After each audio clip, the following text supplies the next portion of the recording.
Hello and welcome back to The Fruit of Grisaia, Sachi's route. In the last episode, we dealt with the aftermath of Yuuji and Sachi blowing up the school building of Mihama Academy. However, the dorm still remains intact, and much to people's surprises, Sachi was okay with the fact that Tachibana, the principal, had announced that the test that she was actually blowing the school up to eliminate was still going to happen. But the only one actually against it was Michiru. Speaking of which, Michiru is right in front of Yuuji at this point, so let's continue. Ow! Oh! Oh! What's up, Michiru? Practicing your courtship behavior in preparation for mating season?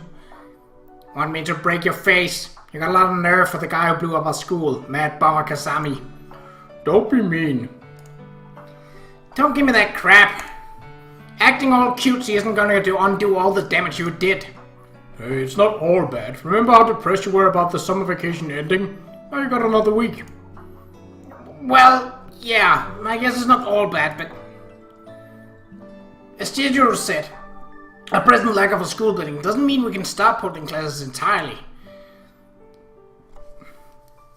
At the second meeting yesterday evening, she explained Mihama Academy would be temporarily renting a nearby building that had previously been used as a commercial cram school.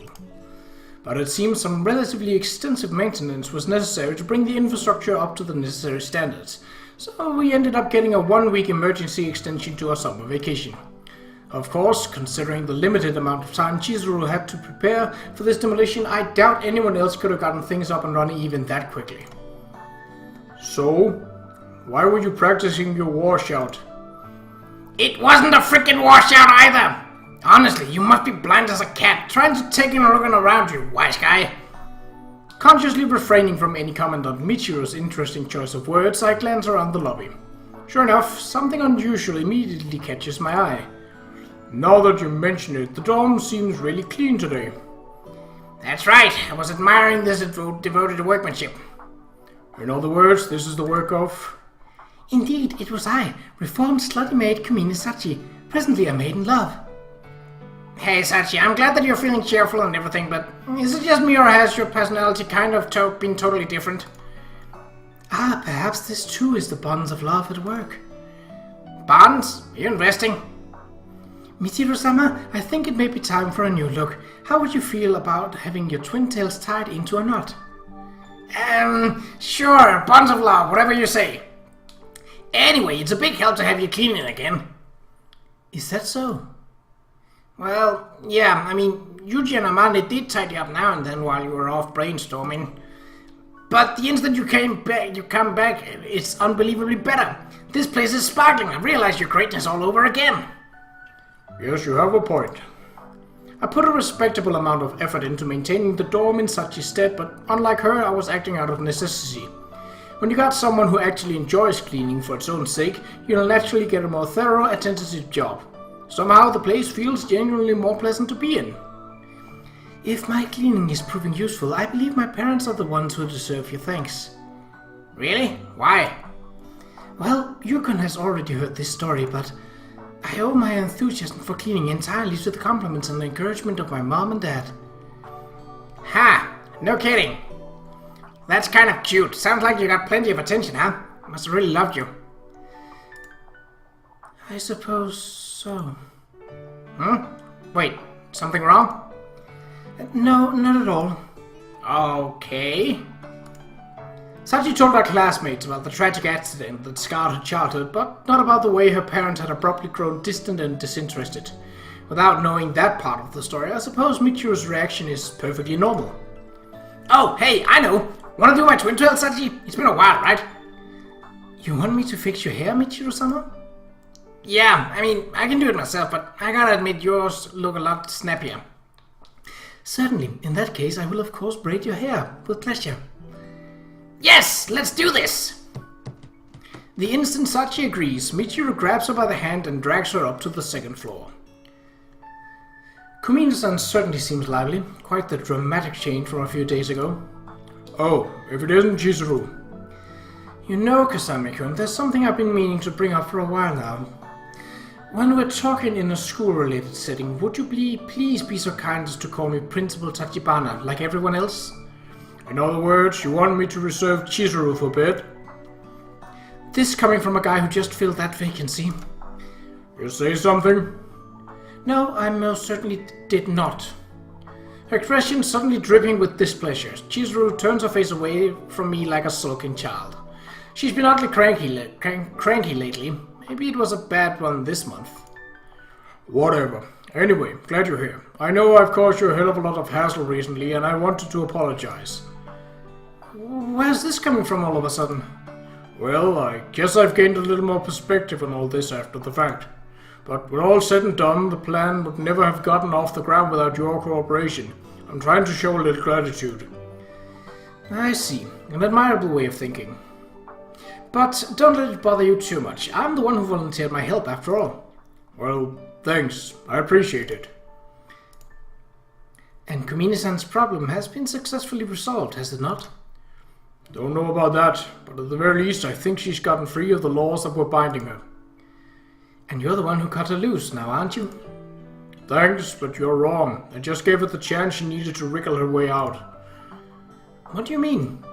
Her rules were a defense mechanism. Before she could accept her own feelings, she had to see that system fail. She had to lose something precious to her. For that to happen, she needed to have something precious to lose in the first place. Well, that's true. And Sachi cared enough about Mihammer Academy for it to qualify. In other words, the real credit for her change has to go to this place, and everyone in it. Ah, I see. Watch with that detached tone, Chizuru. You're on that list too. Pretty near the top, in fact. Huh? Not to put a too fine point on it, but every student in this school is a live grenade. And not only did you accept them, you've been juggling skillfully enough that nobody's lost a limb yet. Don't you think that's worth a little recognition? I never expected you to say something like that to me, Kasami-kun. I'm a little stunned. Well, all I'm saying is you should try to have a little more confidence in yourself. I wonder why getting a pep talk from you tends to have the exact opposite effect. With a small sigh, Chizuru smiles wryly. Seems I've managed to blunder obliviously into yet another landmine. Well then, I think it's about time I got back to work. Yeah, keep it up, Principal Tachibana. We're counting on your skills. You just leave everything to me. With a girly little pump of her fist, Chizuru strides out the front door. Resolve Sachi's problem, huh? Hope she's right, but... Yuukun? Finally noticing the soft voice calling my name, I turn around to find Sachi tugging on my sleeve. Makes me a little nostalgic for our first meeting here. Hey, Sachi.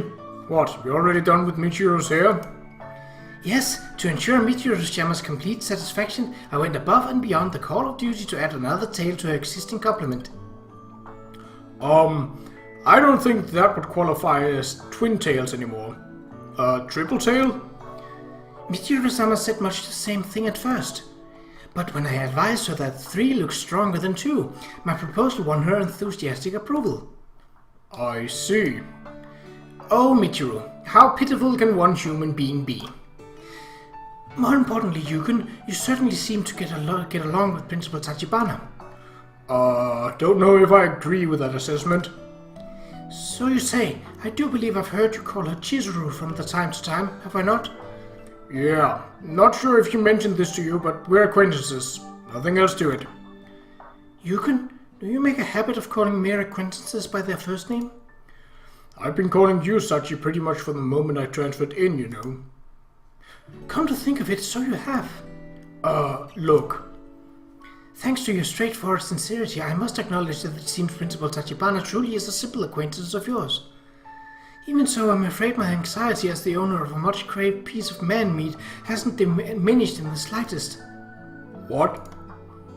Accordingly, I will now be taking preemptive womanly countermeasures. Preemptive countermeasures? Yes, please come right this way. Just like that, she marches decisively off, towing me along by the hand. Hold on, Sachi. Alright, I believe we're safe here. As we enter her room, Sachi cautiously surveys the area, then nods to herself. Safe from what? from the prying eyes of society, free to pursue whatever illicit activities we please. Illicit activities? Don't tell me. Yes, I'm afraid so.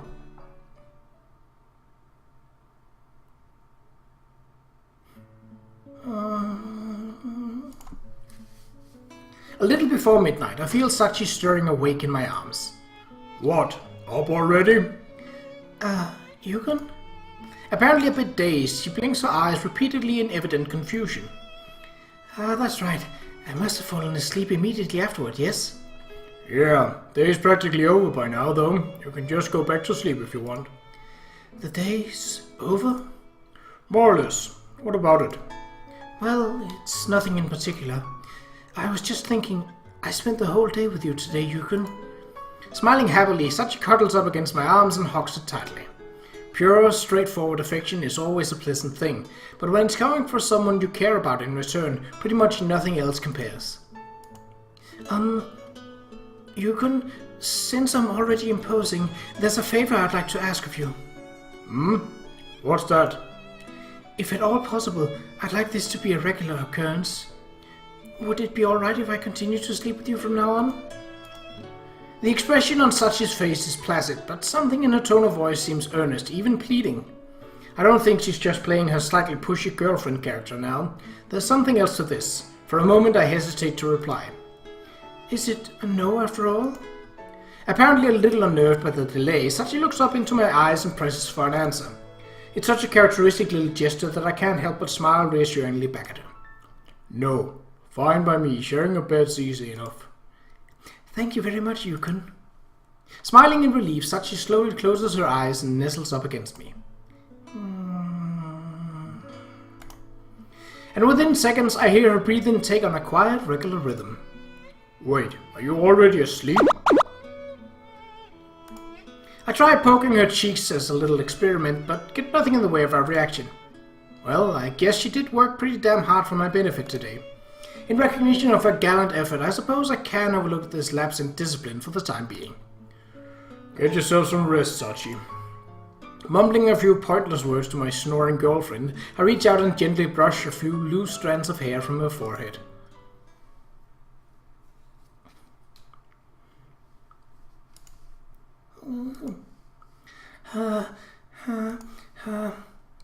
Early the next morning, I snap awake to the sound of someone breathing heavily a few inches from my ear.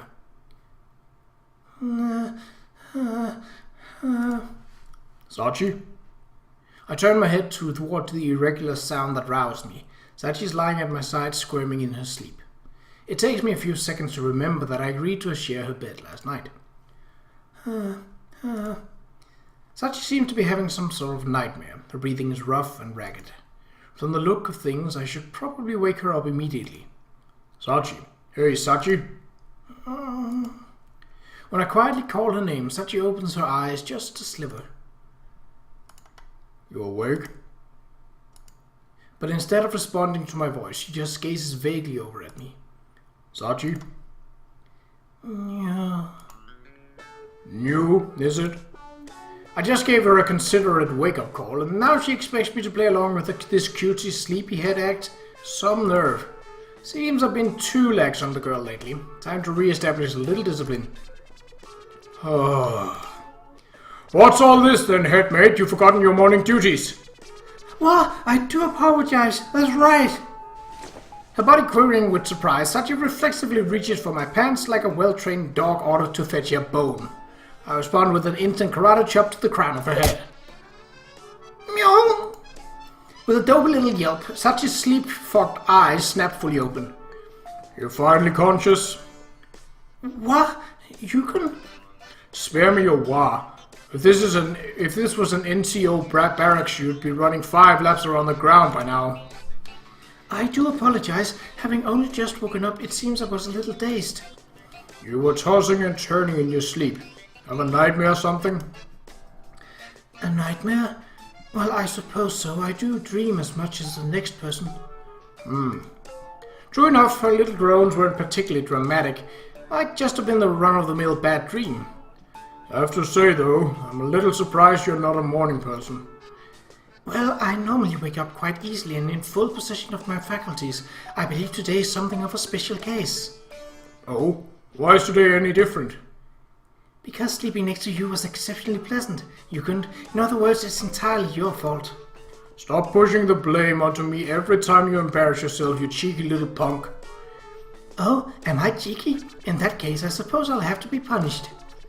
There's a vaguely expectant expression on Sachi's face as she delivers this line.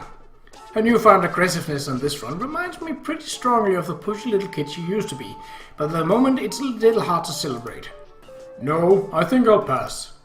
I don't dislike the whole Master of the Mansion role-playing, but I'm not enough of a lust-crate monkey to start screwing first thing in the morning. In other words, by endeavoring to maintain habitual abstinence, our sexual encounters will burst in with fiery passion of long-distant lovers reunited only once a year? Quality over quantity, yes? Sachi's always had a habit of clinging stubbornly to certain misconceptions, but the trend actually seems to be accelerating lately, in some very weird ways. Is this my fault? In any case, since we woke up together, why don't I make some morning coffee? An attractive proposal, but I want to take care of my daily running first.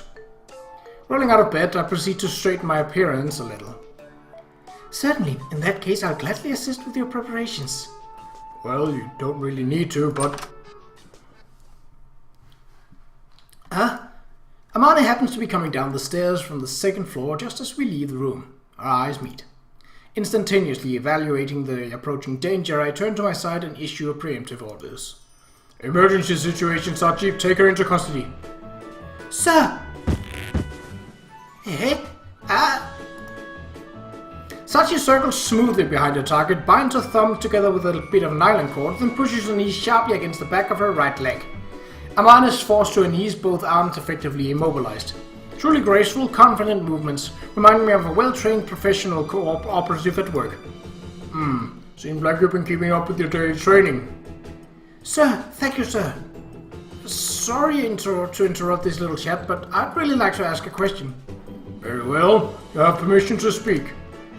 Why did you restrain me exactly? No, wrong question. Why capture me in the first place? There was a possibility you'd get some funny ideas about us leaving the room together and start squawking. I acted to neutralize this threat. What? Were you doing you-know-what in there? I'm not going to fall for your leading questions. I'm the one conducting this interrogation. Who sent you after us? Is this Marketer's doing? What do you mean leading question? Everyone knows you two are going out, remember? It's hardly that surprising to see you two coming out of this restrained room early in the morning. I'm not going to kick up a fuss or anything. What? Really? Should have said so in the first place. Unfortunately, I was trussed up like a turkey before I had the chance to say anything. I do apologize for the rough treatment, Amane-san. You don't have to apologize, Sachi. Yuuji made you do that, right? Yes, even now Yuken's word is my gospel. Okay, look, I don't mind if you want to boast about your relationship, but would you mind undoing these ropes first? What? That's right.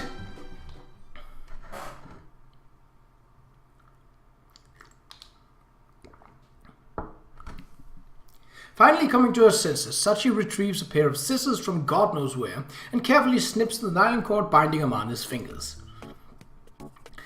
I can't say I ever expected to become a prisoner of war in my own country. But if you weren't shadowing us, why are you up and about at this early? Alright, they're having a morning market in the shopping district today, you know? Early bird gets the produce. What? Just economizing on your food costs? Yep, exactly. The veggies out there are always way cheaper than usual, you know? In that case, I'll gladly look after Maki-chan in your absence. Thanks, Sachin. I left breakfast in my room, so if she wakes up before I get back, you can just feed her that. Certainly, that shouldn't be a problem. Okay then, I'm gonna do this thing. With an energetic pump of her fist, Amane bounds out of the dorm in pursuit of her bargains.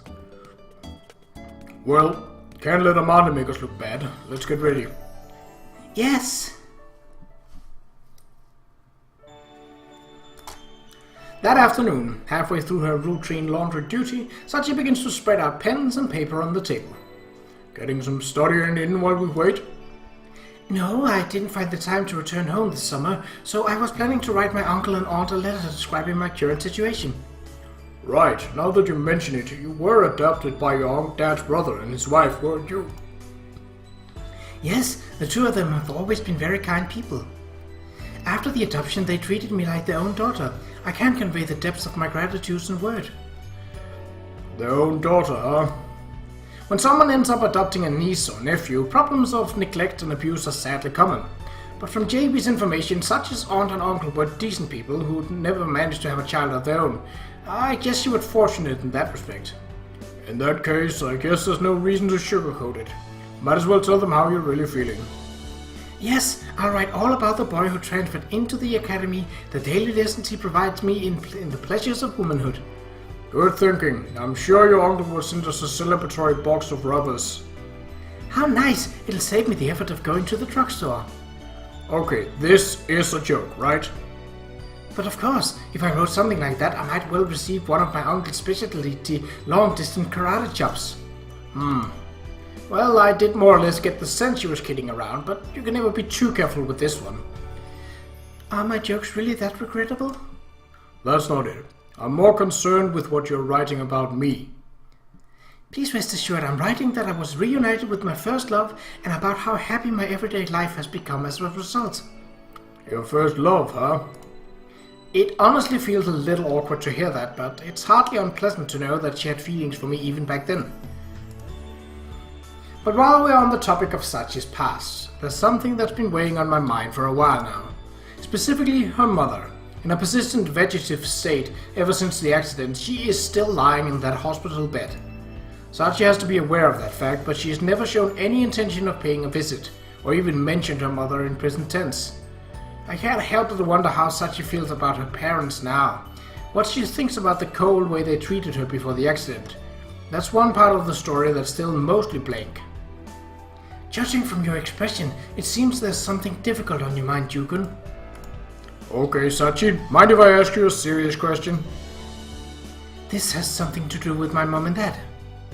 It's a statement, not a question. Sachi's expression is suddenly very serious. That's right. On the day we destroyed the school, you said they abruptly turned cold. Did something happen between you and your parents back then? Rather than something happening, I think the problem was that nothing did. Nothing happened?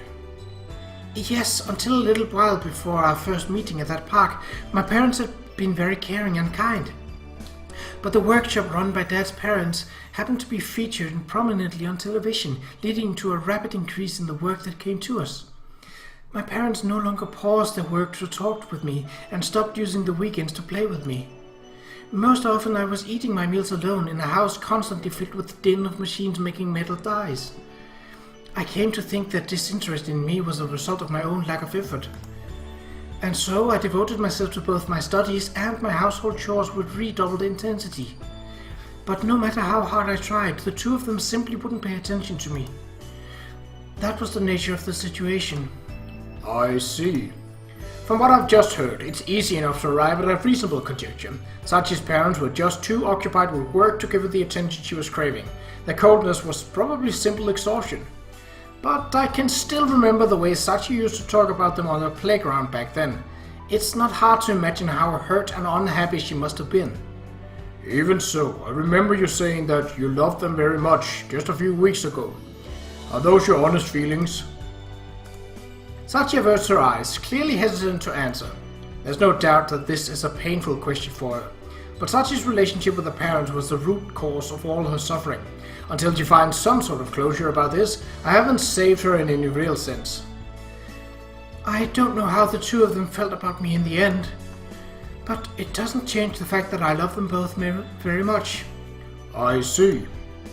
The words have a ring of truth. Right now, I think Sachi understands her own feelings with absolute clarity. In that case, maybe helping her escape the law she imposed on herself was enough. Maybe, in breaking free of that defensive shell, she's found something like normality again. Sorry for asking you an unpleasant question, Sachi. There's no need to apologize, Yugen. You went so very far to help me realize that I had been what I had been missing. In return, I want you to understand me completely. Sachi's words and tone convey something very close to absolute trust. I respond to her earnest feelings by reaching out and gently petting her head. Thanks, Sachi. Of course. But if you're that sure of your feelings toward your parents, I guess there's nothing for me to worry about. Go ahead and tell your uncle that you're happy. Sounds like it's true. Yukon? When you're done writing that letter, let's go drop it off together. Yes. The sun is setting in the sky, so find your way back home to me. A freshly completed letter in hand, Sachi trots along a step ahead of me. I've come to enjoy hearing this song, knowing that it means she's in a good mood. The gentle, flowing melody inspires relief and contentment. I guess even Michiru can be a valuable source of information every once in a while. Come to think of it, Yukon, did you know there's a small playground a little further down this road? Yeah, happened to pass by a little while ago on my way to work. That's a bit unfortunate. I was hoping to surprise you with a bit of high-quality intelligence. That high-quality intelligence in your book? Indeed it is. After all, the playground is a very special place for the two of us. I was rather expecting a burst of extravagant praise, something along the lines of, Sachi, you really are something else. I love you more than anyone else on the earth. No, more than anyone else in the universe. Sachi, you really are something else. I love you more than anyone else on earth. No, more than anyone else in the universe. As I parrot the corny line, I wrap my arms around Sachi and hug her tightly. Oh, you can see her blush. I love that face. Hey, Sachi. You planning to say something here? I do apologize. I believed I stopped breathing from sheer joy. I really wish I could interpret that as a joke. That said, it's kind of a relief that she enjoyed hearing it. I'd been fully prepared for the possibility of something like, I was only joking, Yukon. That's rather nauseating. Yes, it was worth the gamble. But I must say, Yukon, you truly are difficult nut to crack. It's hard to imagine surprising you or defeating you in any way. You're overestimating me. I didn't beat you at extreme typos, did I? Come to think of it, I also won our swing set and chin-up competitions. What? This is back when we were kids? Yes, at the time you could still be accurately described as cute, and I was always an athletically gifted child. I'm not particularly happy about the cute thing, but sounds like we played some pretty fierce games back then. It's probably more accurate to say that I forced you to play. True, I got a pretty strong impression of you as a complete tomboy. And as a result, I am still the standing shoe-kicking champion. Shoe-kicking? Oh, it's nothing. If you say so. Seems like Sachi remembers those days pretty vividly. But unfortunately my own memories from back then are still pretty indistinct. At this point, that strikes me as a bit of a shame. Well, when we both got some free time, maybe we can try messing around at the playground again. Is that an offer in earnest? Yeah, I'm a little irritated that I can't remember those days as well as you. Making some new memories strikes me as more productive than sulking about it. September 3rd, 2011, 14:16. 16 minutes past 2. Mind telling me why you're writing down the exact time all of a sudden? Am I under arrest? I am recording your exact words as evidence in order to ensure you can't refuse any future invitation to the playground. I see. Very prudent. It seems you've got a good grasp on my personality. But of course, you're the person I fell in love with after all. Well, so much for the last minute sorry too embarrassing escape route. A date with Yukon at the playground. I'm already looking forward to it very much. Swinging her arms back and forth in evident cheer, Sachi marches along my side. Seeing this sincere smile on her face, I can feel my chest growing warm. Wonder if my master used to feel this way when I smiled at her. The thought brings a small, irrepressible smile to my own face. First things first. Let's get that letter to the post office. Yes!